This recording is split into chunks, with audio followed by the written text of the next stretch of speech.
la revolución judía contra Roma. La primera revolución judía contra Roma, que hay que contarla, hay que relatarla, porque tiene una directa incidencia sobre el desarrollo y posterior potencia de lo que va a ser la división con el cristianismo. En el año 62 muere Jacob el Tzadik, Santiago el Menor. ¿A quién eligen? A Simeón, a Shimón. ¿Quién era Simeón? El primo de Jesús. Así que fíjense ahora cómo tenemos el orden de sucesión. Jesús es el primo de Juan. Jacob el Tzadik es el hermano de Jesús. Y tenemos al primo de Jesús, que es San Simeón, que está en el santoral católico como San Simeón, por eso lo llamo San Simeón, para que ustedes lo puedan buscar en Google, que asumió en el año 62 la conducción del movimiento. ¿Por qué? Porque los saduceos, persiguiendo a este grupo, mataron a Jacob el Tzadik, a Santiago el Menor. Lo tiraron del pináculo del templo, dice el texto. No sé si lo recuerdan. Quiere decir que a Jacob el Justo o Santiago el Menor lo tiran del pináculo del templo, con lo cual hay que reemplazarlo al jefe. Y ahora es el primo de Jesús, San Simeón. San Simeón dice, en Jerusalén la cosa se está poniendo muy fea. Contra Roma hay cada vez más celotes, hay terrorismo de los sicarios por todos lados, esta situación se vuelve insostenible, voy a tomar una decisión, dice el primo de Jesús, San Simeón. Voy a coger a todos los judíos que creen en Yoshua y me los voy a llevar a Transjordania. Voy a cruzar el Jordán y me voy a ir a Pelia, que es una ciudad antigua de la Nabatea en lo que es el actual territorio de Jordania. Porque preveo que aquí va a haber guerra. Aquí la cosa está tan mal, dice el primo de Jesús, que yo me voy. Todos los judíos que creían en Yoshua en el 62 cruzan el Jordán y se van de Judea. Y en el 65, mediados del 65, Gessius Florus sería el Poncio Pilatos del 65, Gessius Florus, procurador romano de Judea, Gessio Floro, se dice en español, Gessius Florus decide algo, muy tonto, pero bueno, para Roma no era tonto, que salió mal, y es decir, todo el oro que se recauda en el imperio es de Roma. Se supone, porque había oro en el templo, el oro del templo de los diezmos de los judíos de todo el mundo. Dice Gessius Florus, el oro del templo también es de Roma. No se le ocurre la más buena idea que entrar con las legiones romanas al templo y decir, ¿este oro de quién es? Los judíos dijeron, ¿de Dios? No, de Dios nada, es del emperador. Me lo llevo. Cuando Gessius Florus salió con el oro del templo, con la legión romana en el 66, todo Jerusalén se le fue contra la legión. Y empezó la Revolución Judía del 66. La Revolución Judía del 66 fue la respuesta al robo del oro del templo de Jerusalén por Gessius Florus. Gessius Florus salió corriendo con la legión porque no podía más y se escapó para Siria. Y ahí se declaró la independencia judía en el 66. En el 66, el emperador de Roma era Nerón. No sé si recuerdan quién era Nerón, para ver un poco cuál era la situación. Nerón en el 66 le dicen, Judea se levantó contra Roma.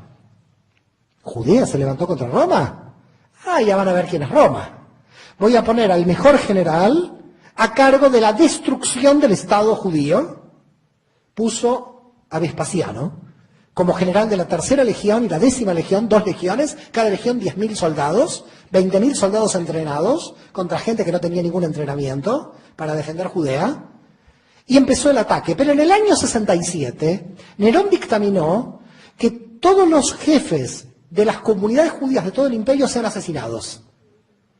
Qué misterioso es que en el 67 muchos historiadores dicen que murió Pedro y Pablo en Roma. Quiere decir que, a consecuencia de la persecución del 66, de la revolución del 66, es posible que por judíos hayan muerto Pedro y Pablo en Roma. No sabemos ninguna fecha de la muerte de Pedro y Pablo en Roma. Lo que pasa es que cuando asumió Constantino en el siglo IV, tenía que terminar con una fiesta pagana, que era el día de Rómulo y Remo, de la fundación de Roma, y el 29 de junio dijo, bueno, esta es la fiesta de Pedro y Pablo.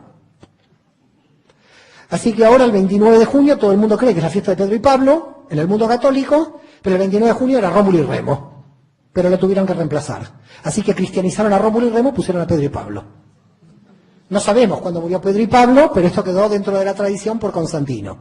Más allá de esto, lo importante es que Nerón desaparece, comienza la guerra judía, guerra que termina, según muchos historiadores, en casi 600.000 muertos. Si teníamos 5 millones de judíos, nos quedamos con 4 y algo. Para que ya vayan viendo cómo el mundo judío empieza demográficamente a caer. las 3 guerras contra Roma, la primera, la segunda y la tercera, las 2 últimas las vamos a ver mañana porque hoy no llegamos, terminan de matar casi 2 millones de judíos. Quiere decir que los 5 millones de judíos iniciales que había en la época de Jesús, para el siglo II quedan 3 millones. Porque 2 mueren en combates contra Roma. Lo cierto y lo importante es qué sucede entre el 66 y el 70. Entre el 66 y el 70 suceden una serie de acontecimientos que van a marcar lo que mañana vamos a estudiar como la ruptura profunda ya entre judaísmo y cristianismo, lo que va a ser el cambio del cristianismo del siglo II. En primer lugar, llegan los judíos que creen en Yoshua cuando en el 70 cae el templo. Recordemos que en el 70, en el año 69, Vespasiano es elegido emperador de Roma, se tiene que ir a Roma, y entonces Tito tiene que asumir la conducción del ejército romano para terminar con la independencia de Judea. Y en el 70 Tito entra y destruye el templo. Destruye el templo, lo decimos todos los judíos hoy, pero bueno, no sabemos si lo destruyó él, porque parece que hubo una orden de que no lo destruyera. Y a un soldado romano con fuego ahí adentro tiró fuego y lo quemó. Pero también no queda claro si dio la orden, no dio la orden. Flavio Josefo dijo que no dio la orden, pero Flavio Josefo era el secretario. Nadie queda claro quién dio la orden, la cuestión es que el templo se derrumbó. Se destruyó el templo en el año 70, no sabemos de quién vino la orden, obediencia debida. Alguien tiró ahí algo, una mecha y todo se quemó, con lo cual se destruyó el templo de Jerusalén en el 70. Recordemos que no fue el último momento de la resistencia judía, porque en Masada seguía la resistencia judía. No sé si los que habrán estado en Israel saben que cuando en el 70 cae, en la fortaleza de Masada, muchos judíos dicen, seguimos peleando contra Roma. La cuestión en el 70, ¿qué es? Que San Simeón, el primo de Yoshua, vuelve de Transjordania a Jerusalén otra vez. Pero ¿qué pasó entre el 62 y el 70? Entre el 62 y el 70, el primo de Jesús, San Simeón, que estaba en Jordania, que estaba del otro lado, no había Jordania, pero que estaba del otro lado del Jordán, al no estar en Jerusalén, perdió 8 años, quizás 9, porque habrá vuelto en el 71-72, no volvió automáticamente en el 70, pero la comunidad regresó a Jerusalén después de la destrucción del templo. Perdió Jerusalén el contacto con todas las comunidades. Al perder el contacto con todas las comunidades, el primo de Jesús, cada de las comunidades que creían en Yoshua como el Mesías y que tenían medio gentiles, medio judíos, cada una de las comunidades, las que había fundado Pablo, a no tener conexión con la central. A ver si queda claro lo que está pasando. Perdieron conexión con Jerusalén. Entonces, en Éfeso, que estaba Timoteo circuncidado por Pablo, Timoteo tiene que autogestionar la comunidad porque no sabe qué pasa en Jerusalén, porque en Jerusalén está la guerra. Quiere decir que la guerra judía del 66-70 hace que se desconecte el centro neurálgico de Jerusalén con todas las comunidades que Pablo había fundado, y entonces cada comunidad empieza a ir por libre. Y empiezan a aparecer un montón de escritos que nadie sabe, Evangelio de Lucas, Evangelio de este, Evangelio del otro, empiezan a aparecer diversos escritos, incluidos todos los apócrifos, que nadie sabe bien cómo van naciendo, cómo se van creando, porque las comunidades no tienen relación con Jerusalén. Es más, muchos de los jefes de estas comunidades son muertos por Nerón por judíos. Por tanto, tampoco hay gente que les pueda enseñar la Torá a estas comunidades.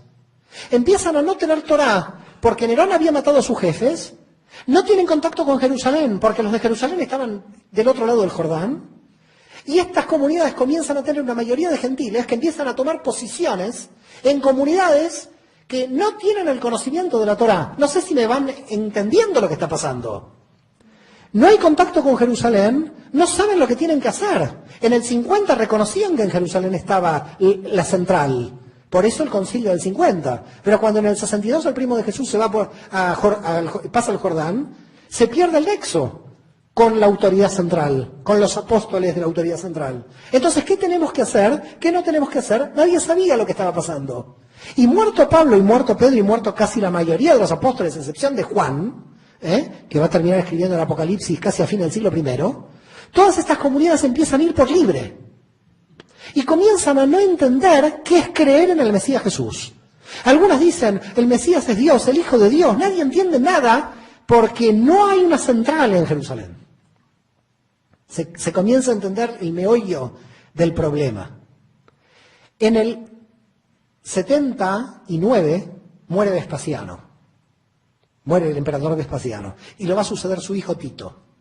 Pero Tito va a estar nada más que un año y medio porque muere. Todos los judíos de todo el imperio dicen muere porque destruyó el templo. Justificación de la muerte de Tito. Me imagino que murió por un problema médico. Pero bueno, los judíos alegres en todo el mundo porque este fue el que destruyó el templo. Así que asumió el cargo de emperador y automáticamente casi murió. El hermano menor de Tito era Domiciano. Hay un coliseo, hay un circo de Domiciano en Roma. Y Domiciano asume como emperador en reemplazo de Tito, que había muerto, es el hijo menor. Y Domiciano empieza su imperio en el 81, todo muy tranquilo, hasta el 92. En el año 92, y escuchen bien, 92, estamos casi a 60 años de la desaparición de Jesús. El año 92, fines del siglo I. En el año 92, a Domiciano le llega la información de que hay sobrinos nietos de Jesús que pueden levantar Judea contra Roma como descendientes del Mesías. Domiciano llama a los dos sobrinos nietos judíos de Jesús que estaban en Galilea, los llama a Roma y los pobres llorando le dicen: nosotros no tenemos nada que ver, no queremos revolucionar Judea contra Roma. Pero Domiciano entendía que la muerte de Jesús estaba relacionada con un problema político de sublevación. Ahí se entiende el INRI, Yeshua Nazaret, rey de Israel. Fue una ejecución política de Roma por ser Mesías que podía levantar Judea. Porque Domiciano, 60 años después, está sospechando de los sobrinos nietos de Jesús que se pueden levantar Judea contra Roma. Sigue el conflicto entre Judea y Roma y en el medio familiares de Jesús como posibles jefes de un levantamiento. Pero lo peor, para Domiciano, no para nosotros, pero lo peor es cuando en el mismo 92 le llegan rumores a Domiciano de que parte de la familia de él se había convertido. Y entonces dijo: aquí ya la cosa está mal, porque quiere decir que la cosa llegó a la élite de Roma. Se enteró que un primo de él, Clemente Flavio, decidió creer en el Dios de Israel y en el Mesías Yeshua. Cuando lo llamaron a Flavio Clemente, a su esposa Flavia Domitila y a sus hijos, Flavio Clemente, su primo, le dijo: sí, nosotros creemos en el Dios de Israel y en el Mesías Yeshua. Tú sabes que yo te mato, le dijo Domiciano. Sí, no me importa. Empezó el martirio. No me importa, haz lo que quieras. Haz lo que quieras. Bueno, te mato. Lo mató. Lo crucificó a Flavio Clemente. A Flavia Domitila la mandó al Mar Negro. Y a sus dos hijos los dio en adopción a familias desconocidas del Imperio Romano. Para terminar, no querría tener yo un familiar así, pero bueno. La cuestión es que aquí viene lo más importante. Y voy a dejar 15 minutos para preguntas. ¿Qué es lo más importante de esto? En la historia judía, en los libros de historia judía, nosotros los judíos leemos que Flavio Clemente, Flavia Domitila y sus hijos murieron como mártires de Israel. A gente que creía en el 92 en Jesús como el Mesías. Pero los tenemos en la historia como mártires de Israel, porque confesaron: creemos en el Dios de Israel. Pero están en el santoral católico, porque confesaron que Jesús es el Mesías.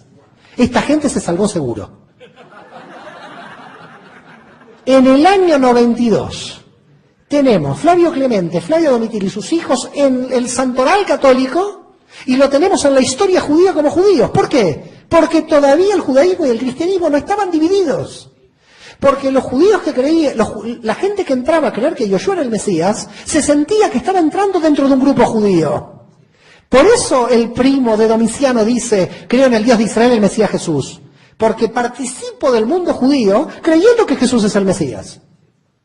¿Se entiende el problema? Y por eso en la historia judía, Flavio Clemente, Flavia Domitila y sus hijos son mártires de Israel. Y son mártires de Israel a pesar que para la historia cristiana son cristianos. A ver si queda claro el asunto. ¿Qué nos está diciendo esto que estoy trayendo como investigación? Nos está diciendo que si la historia judía y la historia cristiana están dándole la calidad de santos y mártires a la misma gente, es que quedaba claro que a fines del siglo I el cristianismo no era cristianismo. Era un grupo judío que creía que Jesús es el Mesías dentro del mundo judío. Que cuando alguien decía Jesús es el Mesías, entraba al mundo judío. Todavía no había una división religiosa.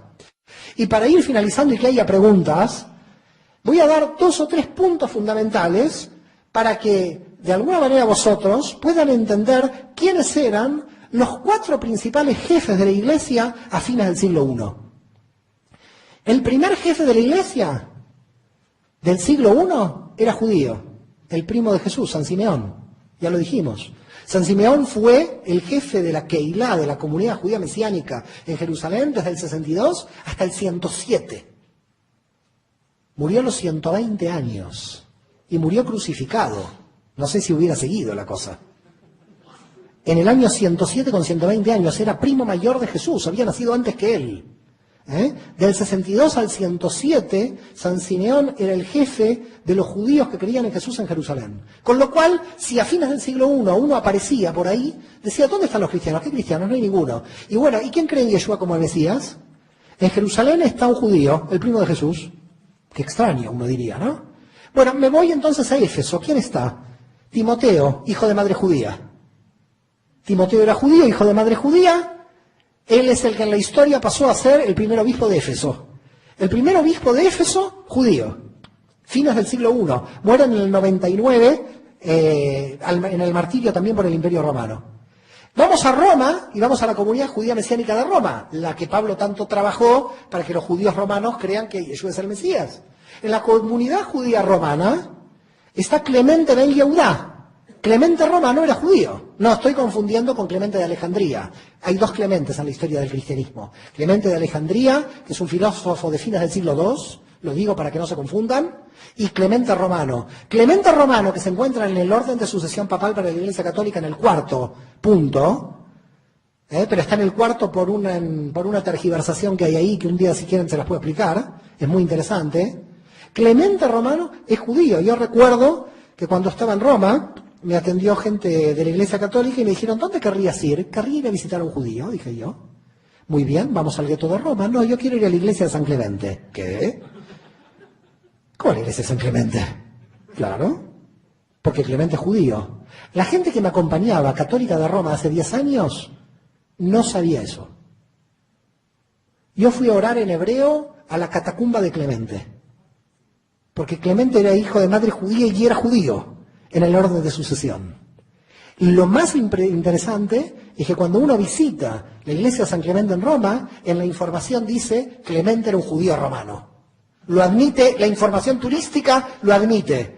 Lo que no lo podían admitir eran los católicos que tenían la información turística en la mano, que veían un judío en hebreo abajo de la catacumba de Clemente, que para ellos era como una cosa imposible lo que estaban viendo. ¿Y por qué? Es judío. Fui a rezarle a un judío. Clemente es el tercero de fines del siglo I que era judío y estaba dirigiendo la comunidad judía romana de gente que creía que Yeshua es el Mesías. Y finalmente, ¿quién está en Patmos, en el mar Egeo? Qué buen lugar que eligió, escribiendo el Apocalipsis. Yo no sé cómo escribió el Apocalipsis en este lugar tan paradisíaco, que es el mar Egeo. La cuestión es que Juan, el último, Juan el Evangelista, no el Bautista, está escribiendo el Apocalipsis a fines del siglo I, y es judío. Señores, a fines del siglo I, 70 años después de la desaparición de Jesús, los 4 principales jefes de lo que ustedes llaman el cristianismo, los 4 eran judíos. Muchas gracias a todos.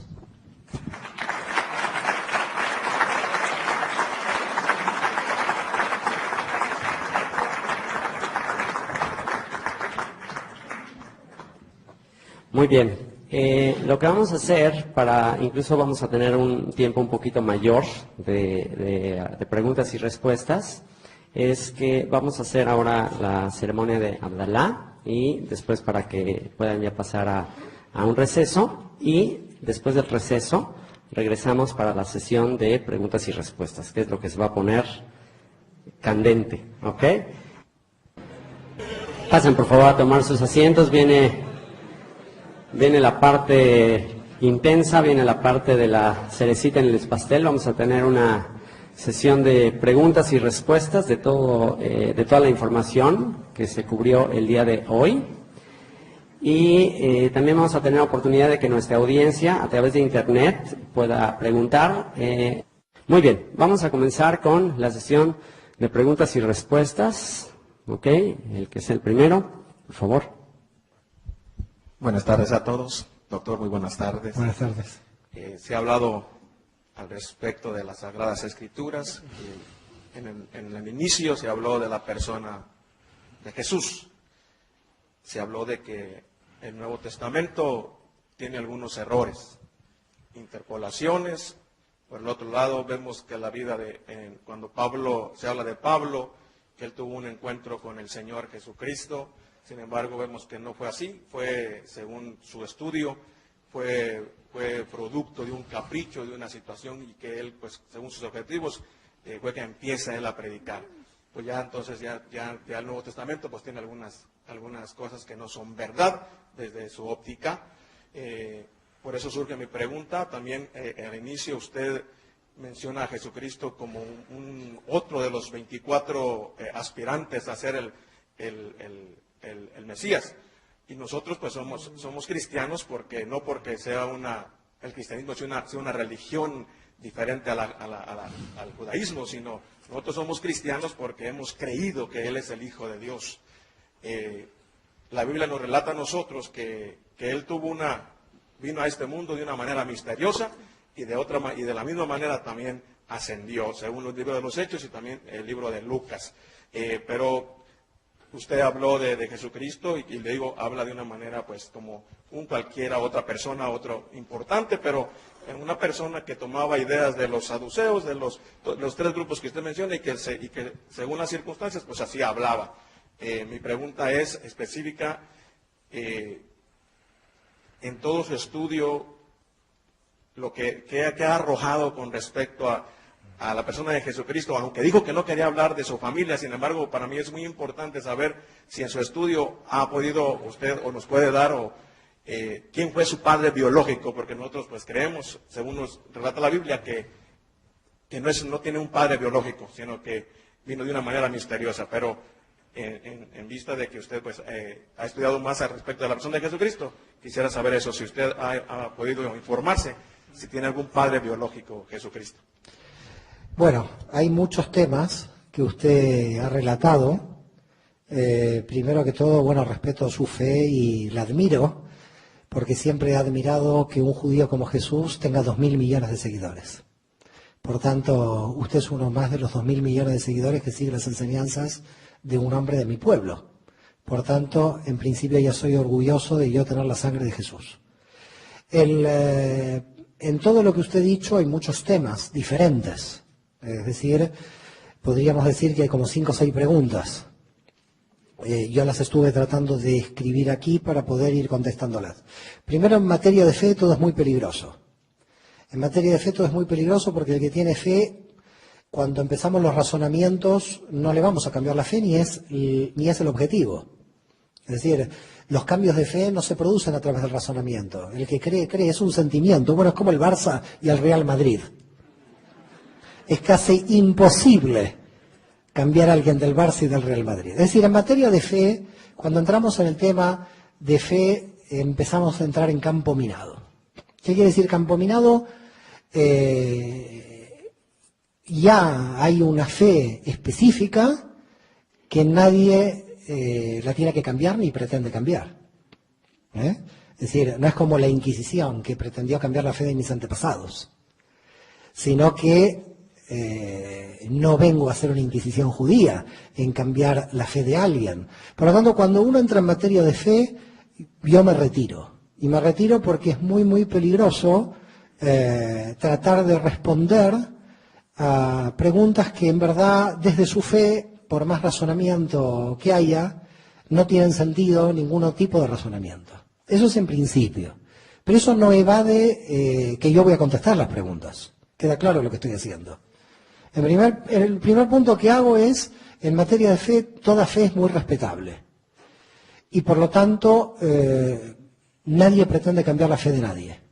Ni yo como judío pretendo que a mí me cristianicen, ni yo a los cristianos pretendo judaizar.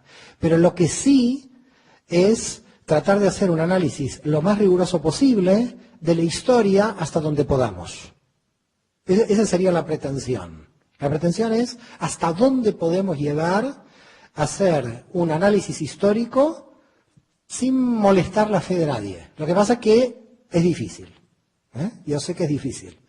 Sé que es difícil porque yo hago una gran autocrítica de mi fe judía, pero la hago de manera interna. Los trapos se lavan en casa, dicen. Y me siento muy identificado con Yoshua por eso, porque como judío criticaba el judaísmo. Las grandes críticas de Jesús en el Nuevo Testamento no es por cristiano, es por judío. Quien ama profundamente su religión la tiene que criticar. ¿Queda claro? Ahora, si usted defiende una fe sin ninguna crítica y sin ningún tipo de razonamiento, también es respetable para mí, porque usted es imagen y semejanza de Dios, pero es complicado poder hablar, porque estamos en una trinchera. La fe se vuelve una trinchera donde nos vamos tirando con lo que encontramos. Eso es muy peligroso. Yo creo que es peligroso porque al final la fe termina siendo una excusa de no amar al prójimo. El problema de las divisiones religiosas es que no sirven cuando todo el mundo cree tener la verdad. Porque el único que tiene la verdad es Dios. Y por lo tanto, si nos ponemos a defender nuestras verdades parciales, podemos entrar en un peligro, donde los mandamientos de ética se derrumban. Va quedando claro lo que estamos hablando, ¿no? Entonces, si en algo lo ofendo, en todo lo que yo voy a decir, que sepa que yo no le quiero ofender. Porque para mí el principio ético de la Torá es amarlo a usted como imagen y semejanza, piense lo que piense.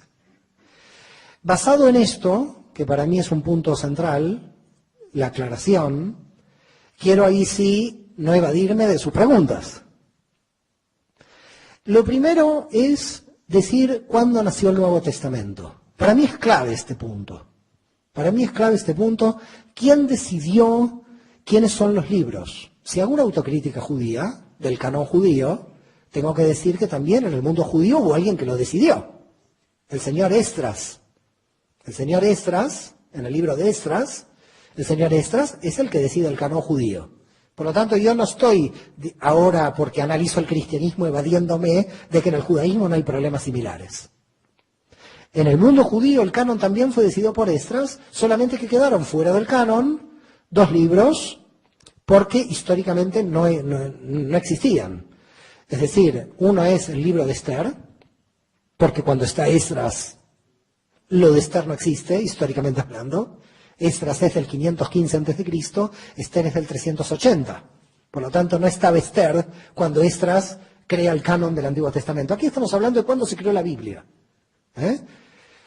Y esto me va a llevar a cuando se creó el Nuevo Testamento. Por eso arranqué ya del Antiguo, para que usted vea que desde dónde podemos arrancar. Y el Cantar de los Cantares, del rey Salomón, lo que nosotros en hebreo denominamos el Shir HaShirim, fue el libro más peligroso para los rabinos. Porque es un juego erótico entre una concubina y Salomón. Y por lo tanto, ese libro se discutió hasta que en el año 130 Rabbi Akiva lo puso. Imagínese un siglo después de Jesús, con lo cual no sabemos si Jesús lo tomaba o no dentro del canon, cuando Jesús existió, porque es el último libro de la Biblia hebrea. Los rabinos dijeron, ¿qué es esto? ¿Cómo vamos a poner en la Biblia que Salomón está corriendo a la concubina? Entonces Rabbi Akiva dijo, no, la mujer es el pueblo de Israel y el hombre es Dios que busca a la mujer. Y así se salvó el Cantar de los Cantares. ¿No? Claro, después vino el cristianismo y dijo Jesús y la iglesia, porque tenía que fundamentar el lío que le dejó el judaísmo, que era meter el Cantar de los Cantares como un texto erótico dentro de la Biblia, pero ya lo había heredado. Si nosotros analizamos el Nuevo Testamento, tenemos que analizar esto muy detenidamente y por partes, su pregunta. Todos los judíos que seguían a Yoshua en el siglo I, ninguno leyó ningún Nuevo Testamento, porque no existía. No porque yo lo digo. No existía, ¿qué va a hacer? ¿Cuándo entonces se creó el Nuevo Testamento y quién lo creó? En parte, adelanta una reflexión y un estudio que vamos a hacer mañana, pero la pregunta lo amerita. San Ireneo de Lyon en el año 177. San Ireneo de Lyon en el 177 dijo, estos son los 4 evangelios oficiales que va a tener la Iglesia. Este hombre fue el que lo decidió. Y después Roma dijo lo que San Ireneo de León dijo, tiene razón. La tradición de revelación de esos 4 evangelios, según lo que dice San Ireneo de León, es que él puso todos los evangelios en una mesa y 4 se iluminaron. Yo no sé si se iluminaron o no, pero creo que son los mejores para la doctrina de Roma posterior, porque los demás tienen ciertos problemas. Así que pienso que hubo un análisis, que no fue tan rápido el asunto de quién se iluminó y quién no se iluminó. Pero más allá de la cuestión, es San Ireneo de León el que dictamina cuáles son los evangelios. Esto ya plantea toda una problemática, porque quiere decir que desde el 177 en adelante todos los cristianos están leyendo lo que San Ireneo de León decidió. Ni Jesús, ni Pablo, ni Pedro, ni ninguno de todos los apóstoles, nadie en el siglo I, decretó cuál es el canon. Esto es muy importante lo que estamos viendo. ¿Se entiende lo que digo? Nadie decretó que el canon que los cristianos leen hoy haya sido el canon oficial, menos Jesús, que solo leyó la Torá. Queda claro. Es el que menos se imaginaba que iba a haber un Nuevo Testamento. Pero los que le siguen tampoco sabían qué era el canon oficial, cuál iba a ser el canon oficial. Había que delimitarlo de alguna manera. La pregunta es, ¿qué autoridad tenía San Ireneo de León para él definir qué es lo que tienen que leer los cristianos durante los 1800 años posteriores? Pregunta que se la doy, como buen judío, pregunta con pregunta. ¿Qué autoridad tenían para elegir esos evangelios y no otros? Esto queda en el aire. Esto queda en el aire. Porque no es una decisión el canon de los primeros apóstoles. Es una decisión de alguien del siglo II. A esto que estamos analizando le tenemos que agregar otra cosa. Los primeros judíos que siguen a Yeshua en Jerusalén no estuvieron de acuerdo con San Ireneo de León en el canon, porque solo aceptaron el texto de Levi ben Alfeo, San Mateo. Son los que nosotros llamamos los ebionitas. Los ebionitas, es decir, los judíos que siguieron a Jesús en Jerusalén, no aceptaron el canon que hoy sigue el cristianismo basado en San Ireneo de León. Esto se está complicando más, como verán. Parece simple, pero no es tan simple. Quiere decir que si yo eventualmente seguiría las doctrinas de la primera comunidad judía que siguió a Yeshua, no podría aceptar los evangelios que canonizó San Ireneo de León en el 177. Tendría que aceptar solo Mateo, porque fue el texto que oficialmente los ebionitas, los judíos que seguían a Yeshua en Jerusalén, reconocieron. Entonces, ¿qué hago? ¿Acepto el canon de San Ireneo de León? ¿Acepto solo Mateo? ¿O acepto solo la Torá, que era lo único que conoció Jesús? Esto es un enredo. Pero esto es lo que hay en la investigación. Segundo punto. Dentro del marco de la mística hebrea, muchísima cantidad de alumnos dentro de escuelas rabínicas y además dentro de textos de la tradición hebrea soñaron con sus maestros. La revelación de Saúl de Tarso de que él escuchó a Yeshua no estaría fuera del contexto de la tradición judía. No sé si queda claro lo que estoy diciendo. Es decir, que él haya tenido esa revelación es algo normal dentro del mundo judío, no se lo ve como algo extraño, porque ese tipo de revelaciones son pan de todos los días dentro de la tradición judía. De hecho, yo me he reunido con gente ortodoxa, que muchos de ellos me han dicho, yo en el 2008, cuando murió mi maestro, mi raí, yo he soñado con él, me dijo que me iba a casar. A los 6 meses la mujer se casó. Es decir, que los tipos de revelación, maestro-alumno, en el caso, que no era alumno Saúl de Tarso, pero en el caso de la creencia de Saúl de Tarso, en la revelación dentro del contexto teológico judío, es admisible. Con respecto a lo que Pablo le fue revelado con respecto a Yeshua. Con respecto a los aspirantes a Mesías, a los 24 aspirantes a Mesías, a mí me queda claro que a un cristiano no le interesan los otros 23 aspirantes. Para mí es muy claro eso. Pero ¿por qué tengo que explicar que hubo tantos aspirantes a Mesías? Para que se entienda la problemática política que tenía Judea y para que se entienda la muerte de Jesús. porque si no los judíos seguimos siendo los culpables de la muerte de Jesús. La muerte de Jesús, y esto está en un libro muy bueno del proceso de Jesús de Paul Winter, que si usted no lo leyó se lo recomiendo, Winter, W-W-I-N-T-E-R. Paul Winter, sobreviviente de los campos de concentración, perdió toda su familia en Checoslovaquia por los nazis. Cuando salió de los campos de concentración dijo, yo tengo que entender por qué nos acusaron siempre de la muerte de Jesús. Lo que nunca se entendió, porque el deicidio, como la muerte de Dios, que es una contradicción absoluta, porque Dios no puede morir, fue una doctrina del año 180 de Melitón de Sardes.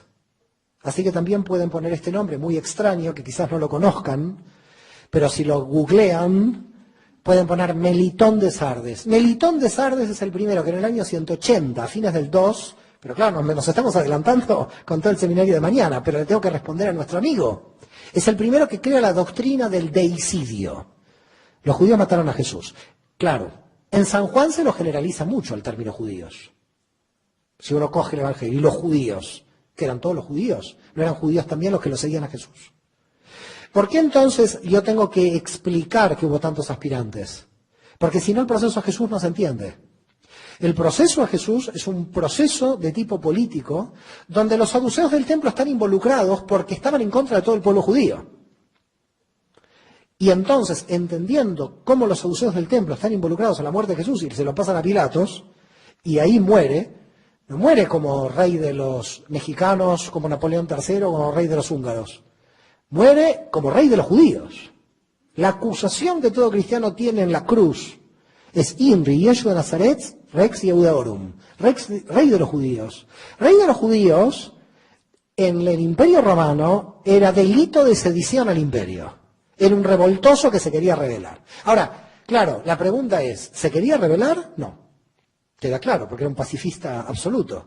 Pero el problema político que va a plantear Jesús al Imperio Romano no es su prédica, que es totalmente de paz. Es lo que va a plantear es el problema de juntar tanta cantidad de gente que podría llegar a haber una rebelión. Y el Imperio Romano actuaba de manera de represión preventiva. Antes de que haya una rebelión, vamos a matar al cabecilla y a los otros 2 o 3, porque mañana hay 500 judíos revoltosos. Entonces matemos primero el núcleo duro. Desaparecemos el núcleo duro y después ya está. Y entonces ahí se entiende, especialmente con el libro que yo os recomiendo, El proceso a Jesús, de Paul Winter. Fue un hombre que después de la salida de los campos de concentración, hasta que murió en Londres en 1963, creo 64, se dedicó a comprender el derecho judío y el derecho romano para saber cómo murió Jesús. A eso dedicó su vida. Y él entendió en el proceso cómo fue el proceso de derecho romano. Porque si hubiera sido un proceso de derecho judío, lo hubieran estrangulado, lo hubieran apedreado, hubiera sido otro proceso. Esteban sí muere bajo la ley judía. La lapidación de Esteban cae bajo la ley judía. Lo que pasa que Esteban hace algo muy peligroso. Esteban hace algo peligroso para los saduceos del templo. La gente cristiana dice murió porque confesó a Cristo. Respeto la teología. Pero Esteban lo que hizo es, cuando entró al templo, dijo, Dios no habita en templos hechos por manos de hombre. ¿Y quién era el dueño del templo? Los saduceos. Se estaba enfrentando directamente a los saduceos. Y muchas veces dijo en Barcelona, si entro a la catedral de Barcelona y digo, Dios no habita en templos hechos por manos de hombre. A ver cómo el arzobispo de Barcelona me dice algo. No entro a la Sagrada Familia porque me gusta. Es bonita. Pero si entro a la catedral, digo, Dios no habita en templos hechos por manos de hombre. Lo mismo que Esteban. ¿Queda claro? Así que los aspirantes a Mesías son importantes para que se entienda la situación política de Judea y de que Roma y el Sanedrín no solamente mataron a Jesús en exclusiva, sino que iban matando a toda una serie de jefes judíos que desde el punto de vista de los fariseos se estaban rebelando. Entonces, en el contexto es importante. Para el cristiano ya sabemos que no es uno más Jesús, pero en la historia judía hay muchos pretendientes a Mesías. Eso lo tengo que explicar por honestidad intelectual. Y con respecto a la quinta reflexión que usted me hace, el problema es que es de cristología, que son debates posteriores a Jesús.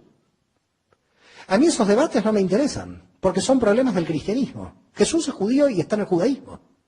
Pero si hoy junto a un cristiano que me dice Jesús es Dios, otro cristiano que me dice como un testigo de Jehová, Jesús no es Dios, y otro que me dice es el Mesías, no Dios y Dios, esto es un problema interno del cristianismo. Si hoy todos los grupos cristianos siguen debatiendo la naturaleza divina humana de Jesús, yo como judío, ¿qué puedo hacer? Si son los propios cristianos los que están en ese debate. Si hoy usted tiene arrianos, que son los testigos de Jehová, que dicen que Jesús no es Dios, es un problema entre los testigos de Jehová y los otros grupos cristianos. Pero si yo como judío veo que hay testigos de Jehová que no dicen que es Dios y otros que dicen que es Dios, yo también estoy confuso en la investigación. Porque el propio cristianismo no tiene claro cuál es la naturaleza. ¿Está quedando claro lo que digo? Es decir, yo como judío miro el cristianismo de fuera. Y veo un católico, un luterano, un anglicano, un mormón, un testigo de Jehová. Si habría una naturaleza definida, cristológica en Jesús, ¿por qué no se ponen de acuerdo todos? Gracias.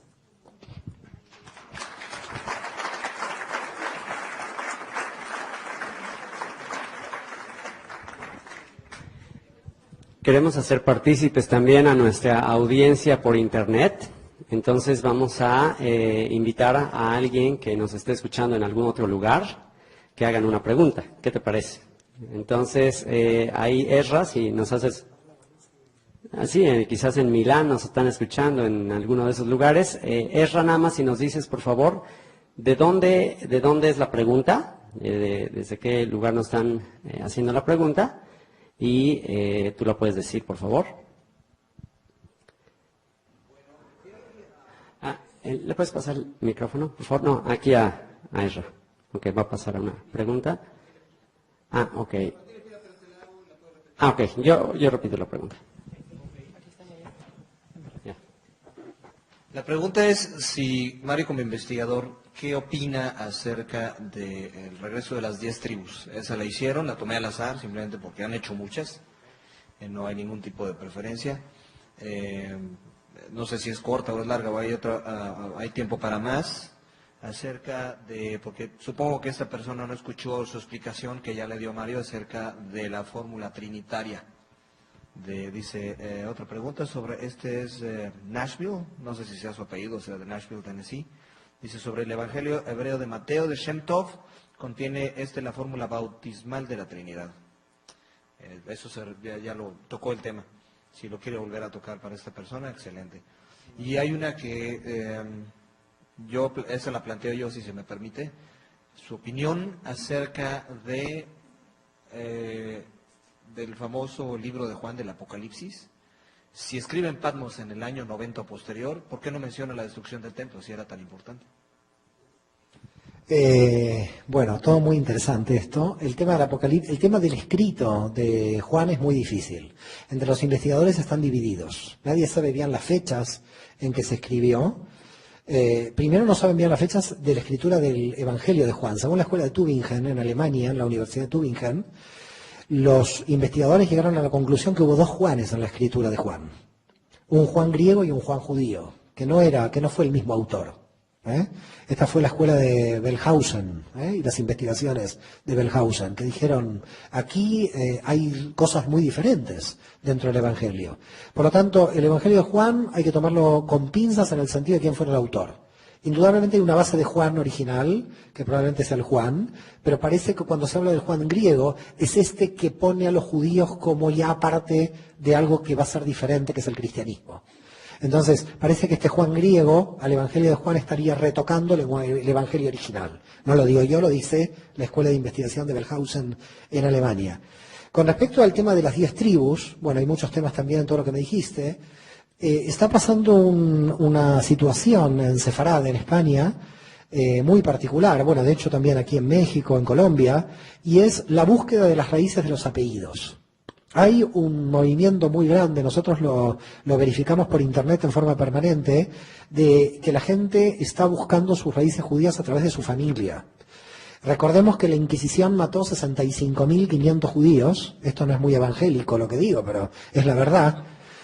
La Inquisición mató a 65.500 judíos entre 1481 y 1808, que entró Napoleón Bonaparte a España. Después Fernando VII la volvió a instaurar, pero ahí ya no quemaban más vivos. O sea, solamente cobraban el sueldo los inquisidores, sin quemar gente, lo cual es bueno. Es preferible que la gente cobre y no queme. Y después en Portugal hubo 13.150 judíos quemados en el periodo de 1540 a 1808, que también entró Napoleón a Portugal. Con lo cual estamos hablando de 78.700 y pico de personas quemadas solo en España y Portugal, sin contar los perseguidos por la Inquisición en América. Porque recordemos que la Inquisición se instauró en Lima, se instauró en México en el año 1570 por Real Cédula de Felipe II del 23 de septiembre de 1569, y el tercer tribunal de la Inquisición fue instaurado en Cartagena de Indias, en la actual Colombia, en 1610. Con lo cual, América tuvo 3 tribunales de la Inquisición. Todo esto es para explicar por qué yo creo que hay una teología de regreso a las 10 tribus de Israel. Porque indudablemente la Inquisición no mató, gracias a Dios, a toda la gente que sí se convirtió. Hubo miles y miles que se convirtieron. Miren, para darles una idea y tomar en cuenta esto, y por eso yo digo que toda España tiene raíces judías, es que en 1391... estamos hablando de un siglo antes de la expulsión, de 1492. En 1391 había 120.000 judíos en España, aproximadamente. Esto es un dato del historiador Bernaldez. De estos 120.000, dice la crónica, en la matanza de 1391, que fueron matanzas que empezaron en Sevilla en marzo de 1391 y terminaron en Gerona, en Cataluña, el 10 de agosto de 1391, fueron muertos 40.000 judíos. 40.000 quedaron judíos y 40.000 se convirtieron. Quiere decir que en 1391 había ya 40.000 judíos conversos en España, porque no querían morir en esa matanza de 1391. Para 1492, un siglo después, podemos calcular que entre 200.000 y 250.000 había ya 40.000 judíos conversos en España, porque no querían morir en esa matanza de 1391. Para 1492, un siglo después, podemos calcular que entre 200.000 y 250.000